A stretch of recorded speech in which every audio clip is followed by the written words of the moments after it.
I'm going to come into facing the unexpected. Do you recognize this little virus here?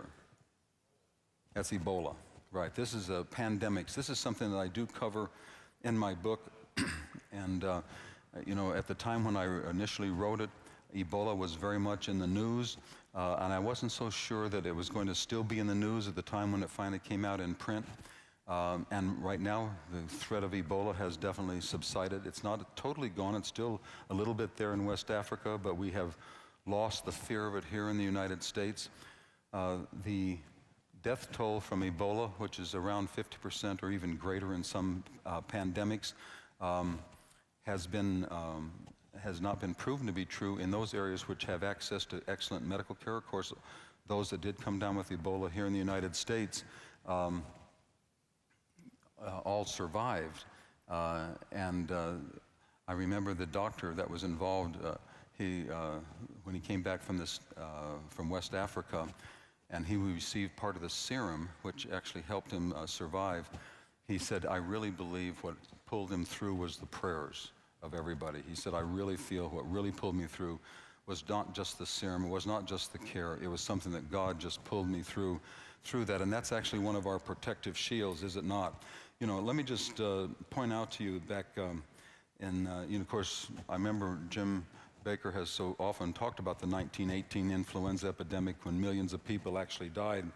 But in 2005, 2008, there was the bird flu threat, and then the swine flu then came out as it being a threat. And there were projections at times that maybe even as much as 2 million people might die from it. And in 2009, the World Health Organization warned that maybe a third of the world's population might become infected with the swine flu. And so there was a lot of hype, there was a lot of fear.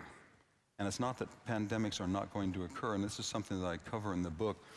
There are many things that you can do to help yourself to be able to fight off infection. One of the concerns that I have is that things might get to a certain point to where we may not have access to medications the way we currently have. And if that's true, we're going to have to understand alternative medicine. We're going to have to understand other ways of keeping ourselves healthy.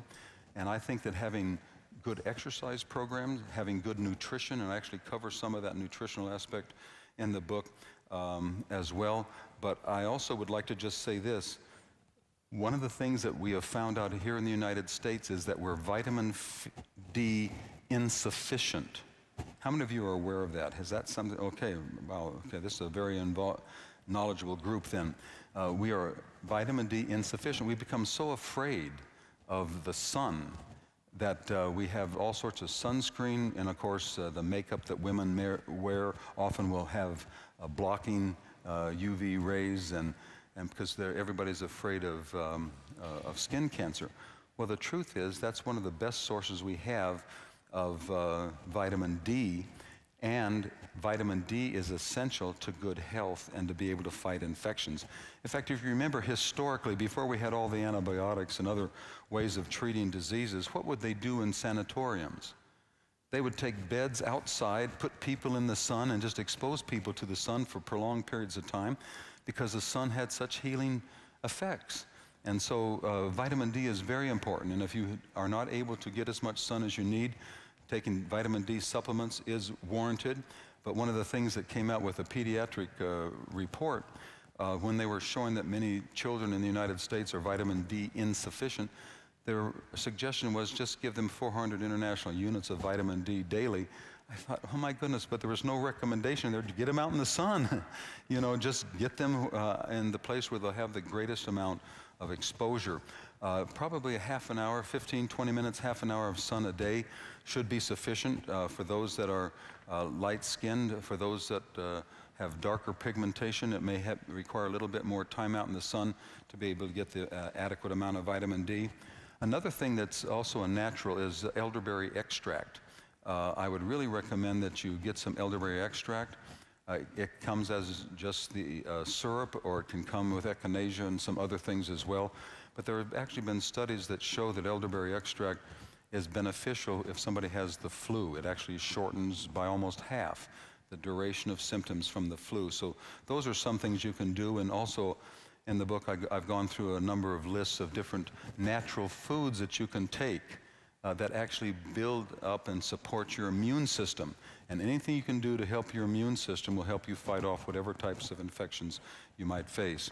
One of the problems that we run into in pandemics is that as people become fearful that there's going to be major pandemic, they start gearing up and creating a vaccine.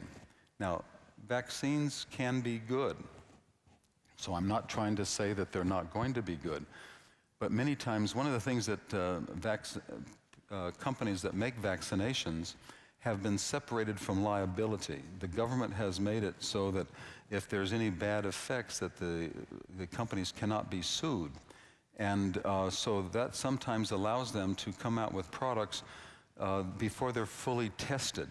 And so, in some of the previous examples of vaccinations, they would find out that some of the early releases of these vaccines, people were having some negative, bad side effects from them, and after a period of experience with the vaccine, they would make modifications and it would be better. So my basic admonition is don't be the first to take a vaccine and don't be the last.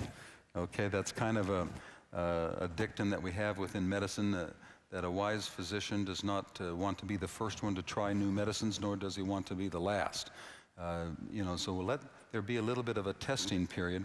But in the meantime, take care of yourself, take care of your diet, take care of your nutrition, and you'll have a much better chance of being able to face various pandemics. Now, the coronal mass ejections and electromagnetic pulses are something I know that Jim Bakker Show has covered